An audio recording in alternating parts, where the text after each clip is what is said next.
Pak Prabowo sudah selesai dengan diri dia sendiri. Mau ngapain lagi? Ya kan? Ya kan? Kecuali mengabdi dan mengakafkan dirinya untuk bangsa ini. Ya. Mau nyari apa lagi beliau? Kira-kira kan begitu. Ya. Mas Gibran ini, dia seorang anak presiden.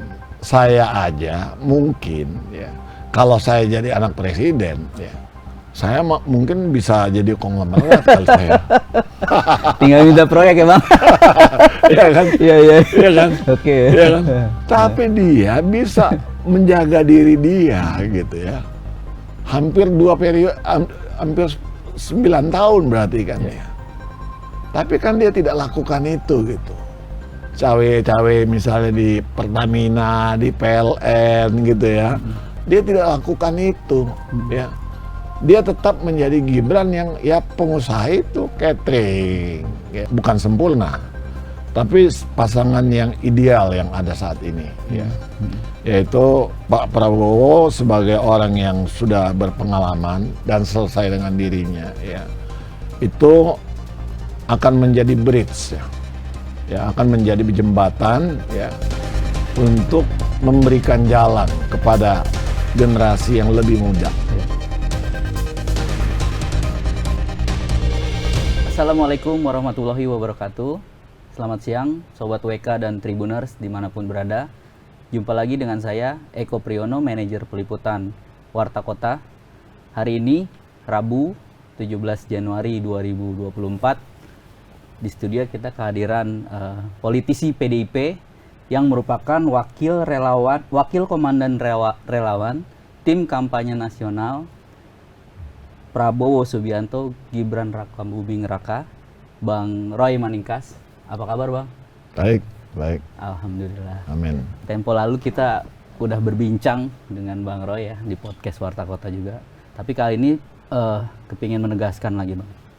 Abang masih di PDIP statusnya. Tidak keluar seperti yang belakangan ini politisi banyak. Beberapa keluar lah Bang. Abang menegaskan berulang kali mendukung pasangan Prabowo Subianto dan Gibran Rakabuming Raka. Apa Bang istimewanya? Kenapa harus ini saatnya Prabowo menjadi presiden dan Gibran menjadi wakilnya? Ya, saya awalnya mendukung Pak Prabowo sebelum Mas Gibran menjadi cawapres. Oh, ya. Jadi dari awal tahun saya udah mendukung Pak Prabowo. Tapi itu juga bukan ujuk-ujuk, tapi melalui pertimbangan, diskusi, dan berbicara dengan beberapa orang yang saya anggap cukup bisa memberikan informasi yang melengkapi apa yang saya tahu, ya, untuk mengambil keputusan di Pilpres 2024 ini. Kira-kira kalau mau ikutan di dalam mendukung ini, kira-kira kita mau mendukung siapa gitu ya. Jadi ini melalui satu proses yang panjang juga ya untuk memutuskan mendukung Pak Prabowo gitu ya. Ya sederhananya sih saya begini lah ya. Saya nggak bicara masa lalu, tapi saya bicara masa sekarang dan masa depan ya. Buat saya secara pribadi, dan saya rasa buat semua rakyat bangsa ini juga ingin bahwa negara ini lebih baik ke depannya. Bukan sekarang tidak baik, tapi tentu setiap pemimpin itu harus lebih memperbaiki lagi, harus membuat bangsa ini lebih maju lagi gitu ya. Nah, dan ingat setiap pemimpin itu ada waktunya. Oke. Kira-kira begitu. Nah, saya kira saat ini adalah saat yang tepat ya. Waktunya Pak Prabowo lah untuk memimpin, membawa bangsa ini menjadi bangsa yang lebih maju ke depan ya.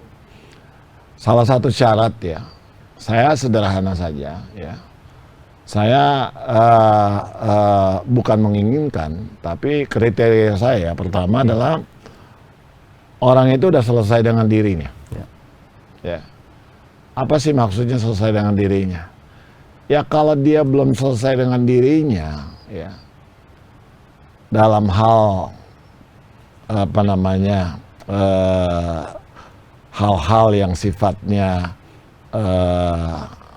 material, misalnya ya, jabatan misalnya, kemudian kehidupan sehari-hari, ya. Kalau mereka belum selesai dengan dirinya, saya rasa agak sulit, ya. Karena jangankan jadi presiden, jadi kepala desa aja itu godaannya udah sangat besar, sangat luar biasa, ya.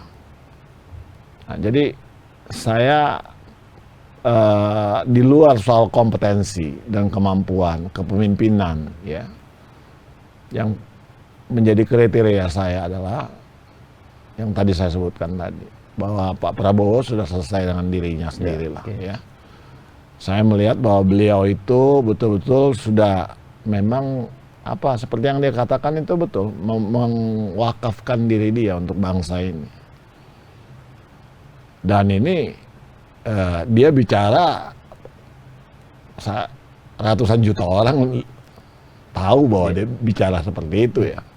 Dan itu janji yang luar biasa, nggak main-main, ya, mewakafkan diri, ya, untuk bangsa dan negara ini. Artinya dia sudah selesai dengan diri dia. Beliau tinggal melakukan hal yang baik buat bangsa ini. Saya tidak mau melihat dan membahas masa lalu. Semua orang punya masa lalu. Kira-kira begitulah. Kenapa saya mendukung Pak Prabowo dari awal. Oke. Nah, sekarang Abang di TKN. Sejauh mana Bang perkembangan kampanye Prabowo dan Gibran ini? Artinya setiap kampanye pasti punya market atau target tertentu. Nah, ini wilayah mana saja yang kayak proporsi sini harus lebih ditekankan? Saya melihat bahwa saya juga agak surprise, ya, karena saya kan ikut di dalam pemenangan Pak Jokowi 2014, 2019, ya. Saya melihat justru kampanye yang dilakukan sekarang ini lebih sederhana, ya. Oh iya, gimana itu Bang? Ya maksudnya pesan-pesan yang disampaikan kepada masyarakat itu sangat ringan, gitu, ya.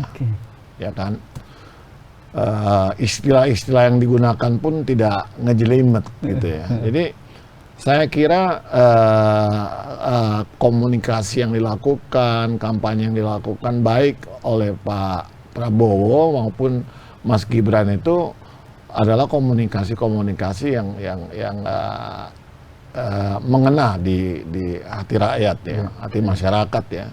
Kalau kita bisa lihat kan dari survei-survei dari awal, ya, itu kan awalnya bahkan Pak Prabowo di bawah, ya kan. Kemudian sebelum Mas Gibran masuk, ya, Pak Prabowo sudah mulai naik dan mulai melewati yang lain, gitu, ya. Plus ada Mas Gibran, gitu, ya. Jadi tambah menguatkan ini. Nah, jadi ini saya melihat satu pasangan yang bukan sempurna, tapi pasangan yang ideal yang ada saat ini, ya. Yaitu Pak Prabowo sebagai orang yang sudah berpengalaman dan selesai dengan dirinya, ya. Itu akan menjadi bridge, ya. Ya, akan menjadi jembatan, ya, untuk memberikan jalan kepada generasi yang lebih muda, ya, untuk dapat mampu memimpin bangsa ini, ya, dengan energi yang lebih besar, ya. Jadi justru disinilah keunikannya, gitu, ya. Keunikannya adalah Gibran, ya, Mas Gibran maksud saya, ya. Orang bilang dia kan pengalamannya apa, gitu, baru 2 tahun jadi wali kota, bisnisnya cuma catering, nyewain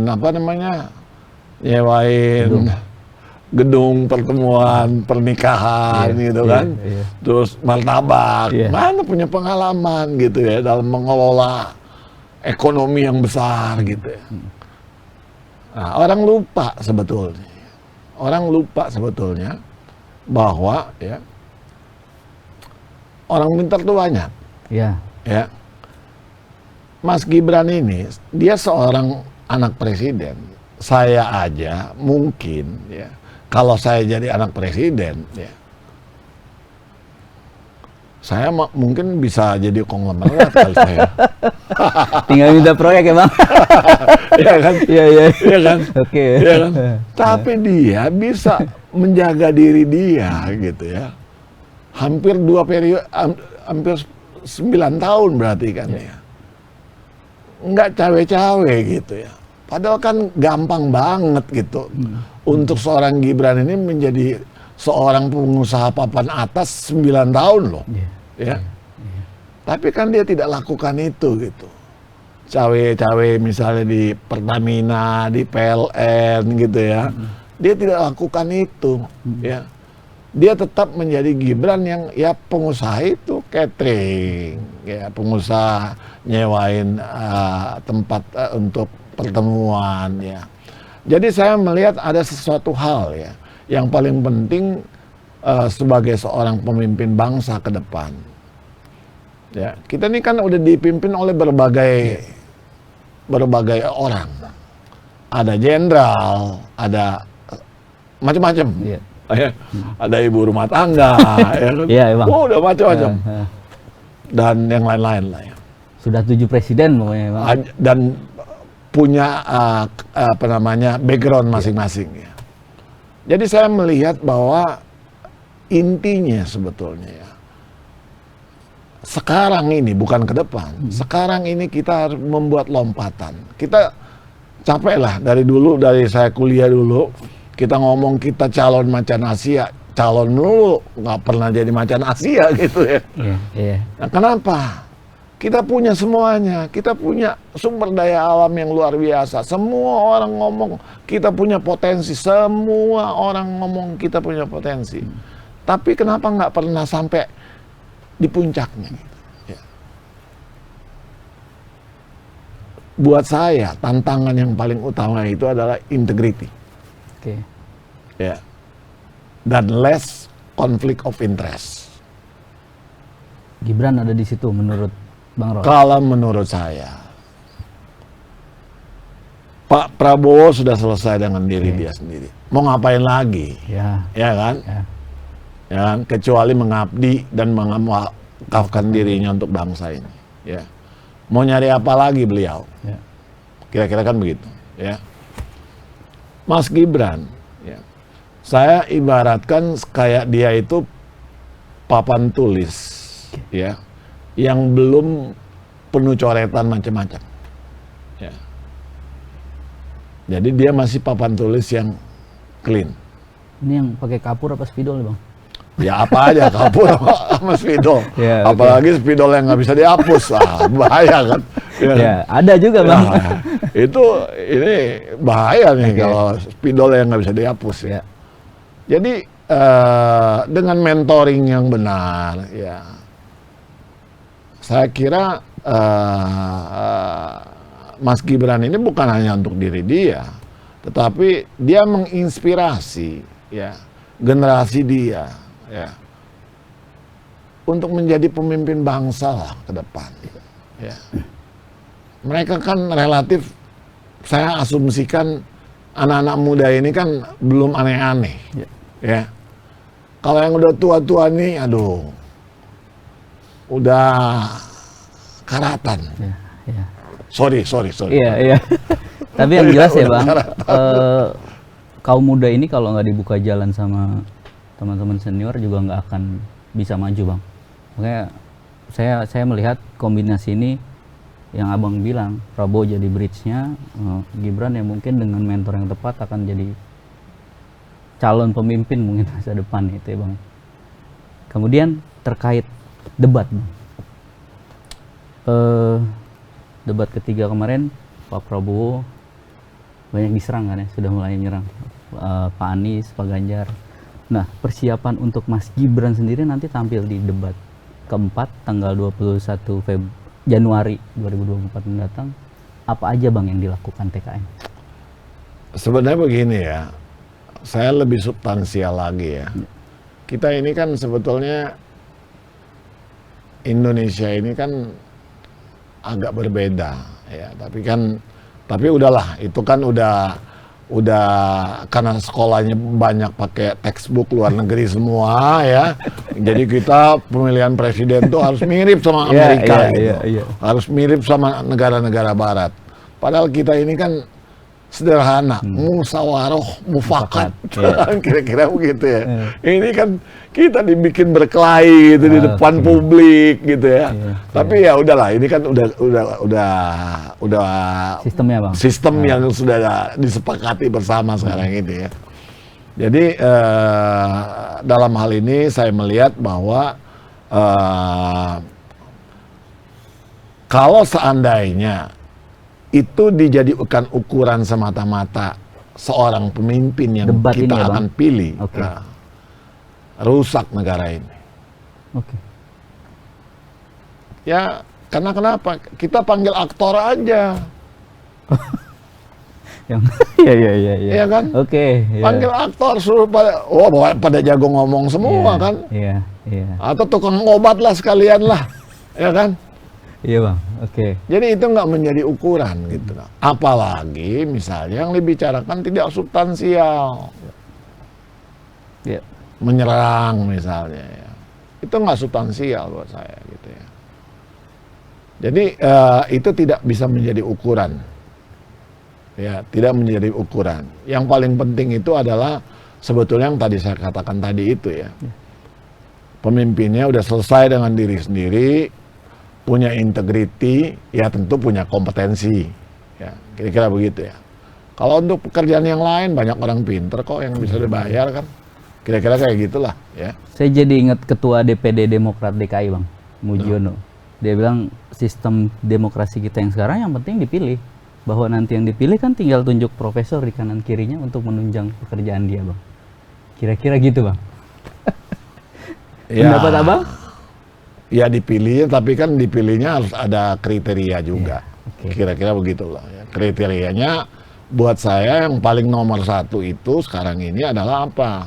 Sekarang ini integriti ya sudah selesai dengan dirinya sendiri dan tangannya belum terkontaminasi banyak.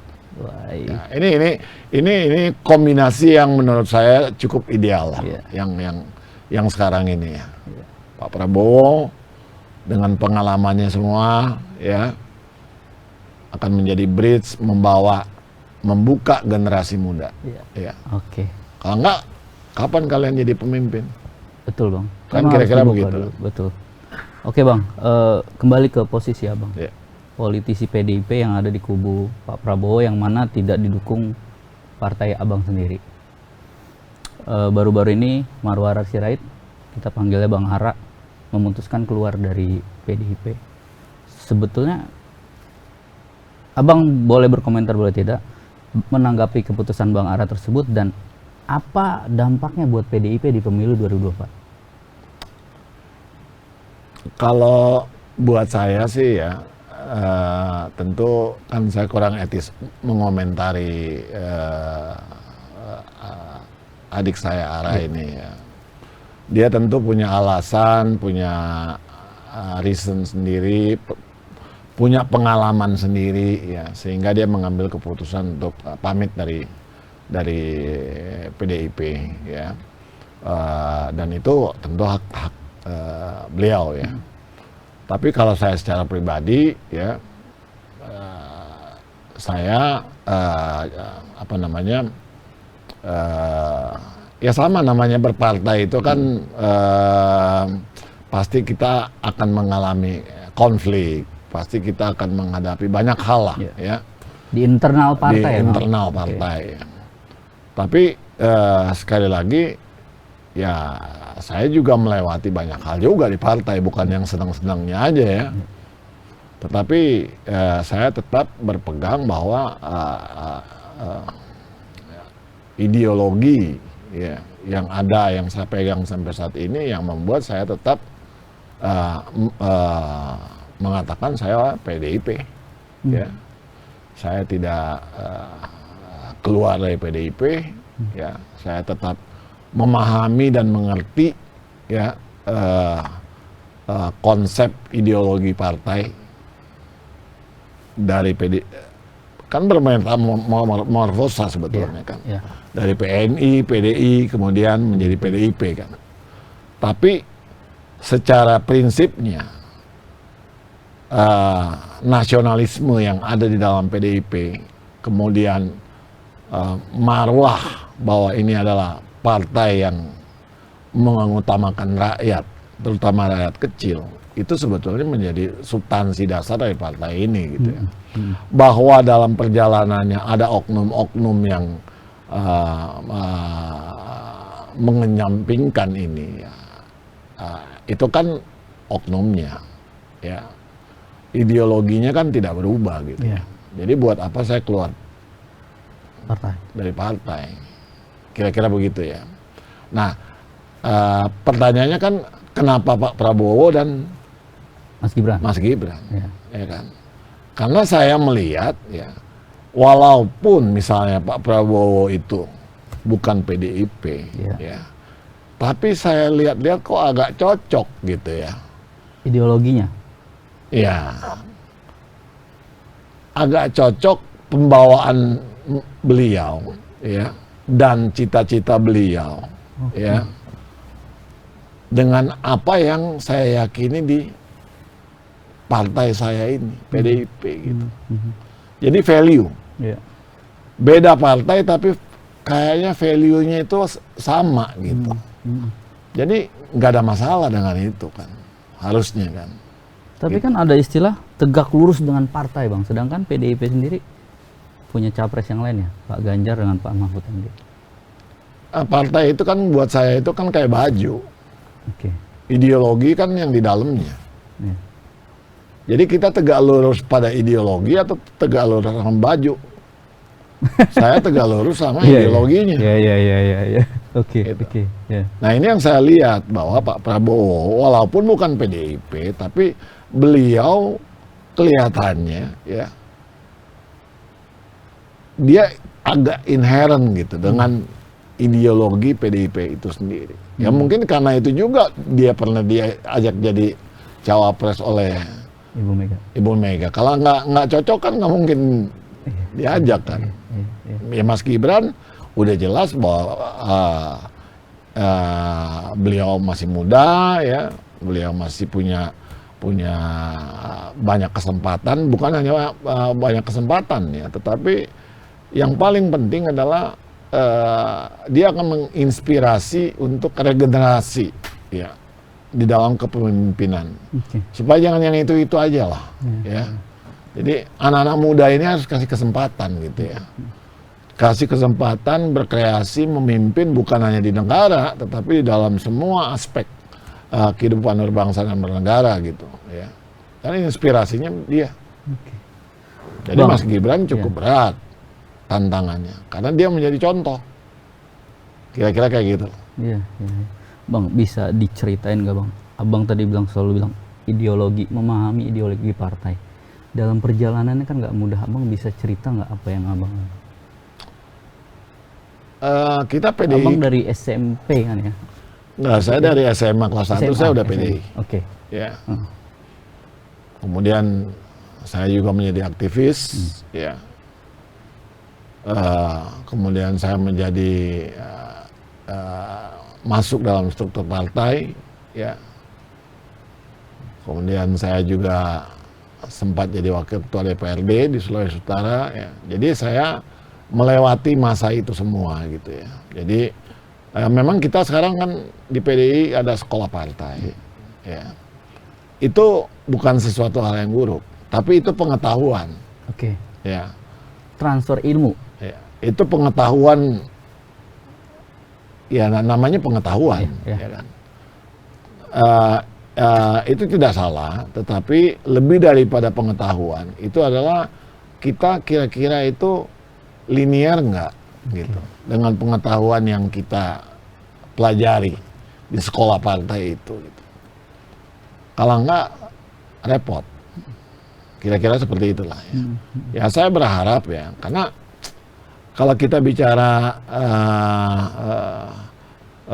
teman-teman kita di PDIP ini, berapa persen sih sekarang yang betul-betul yang memahami betul dan linier antara pengetahuan ideologi dengan apa namanya langkah-langkah bernegara, berbangsa dan bernegaranya itu berapa persen gitu yang masih linier gitu ya. Karena kan terus terang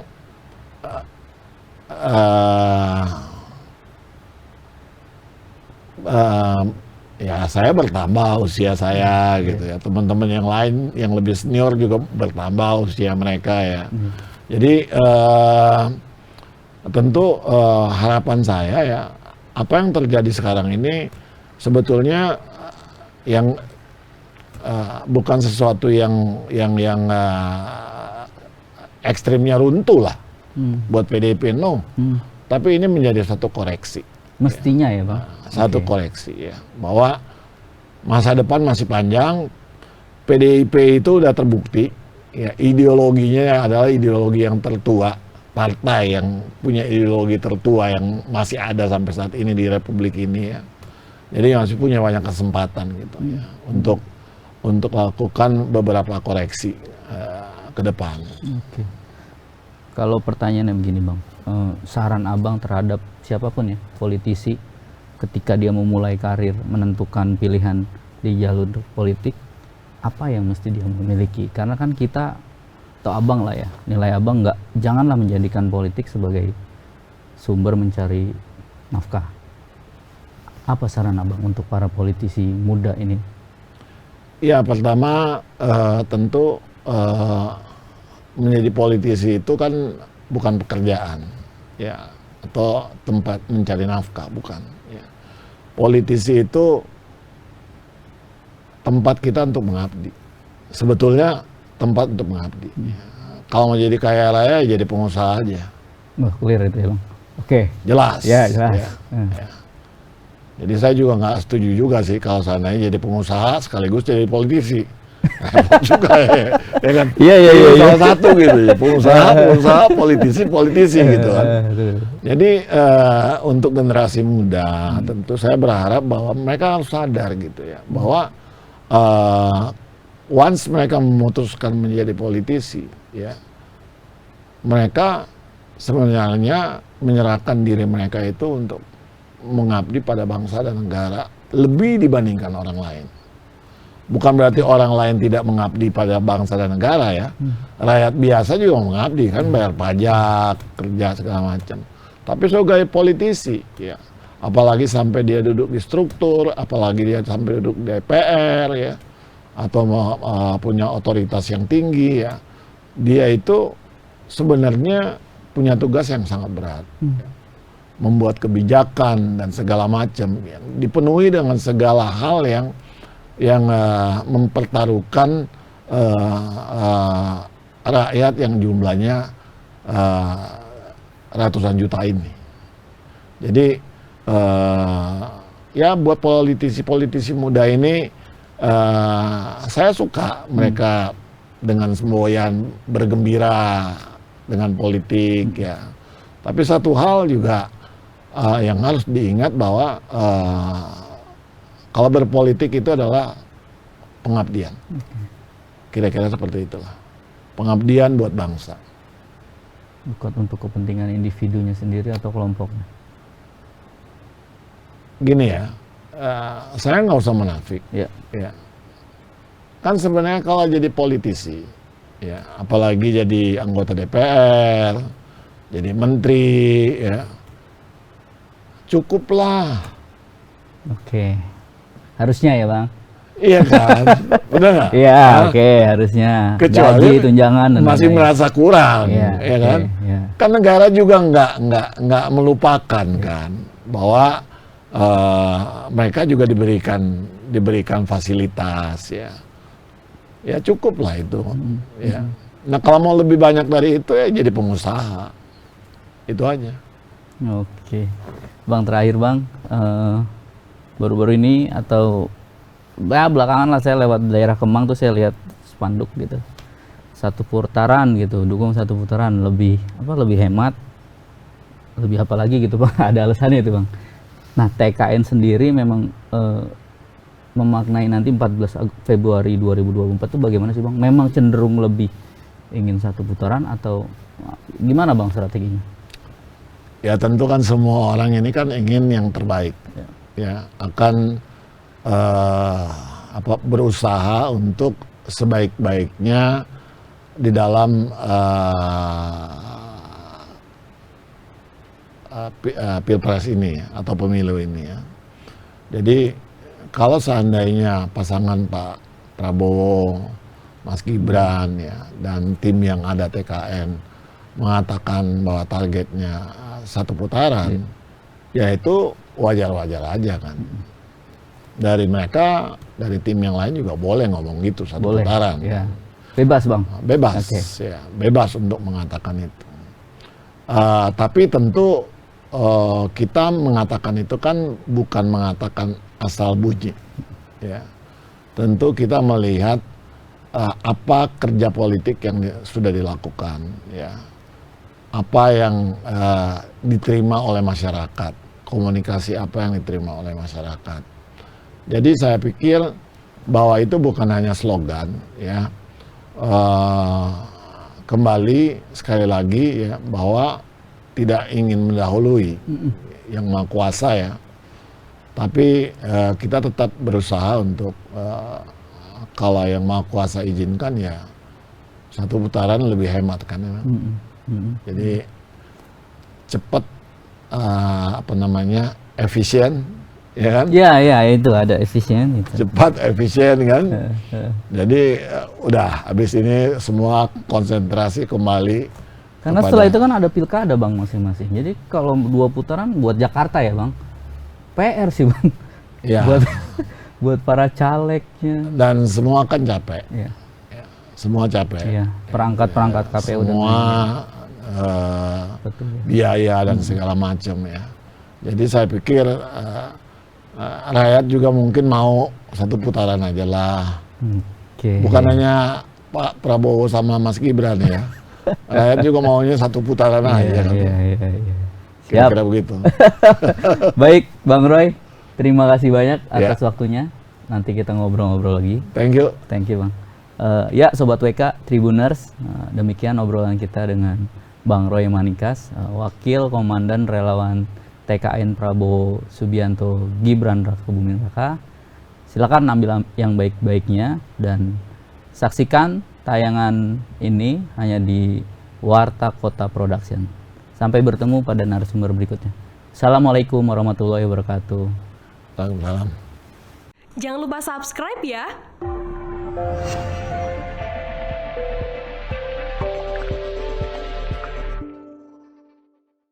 Jangan lupa subscribe ya.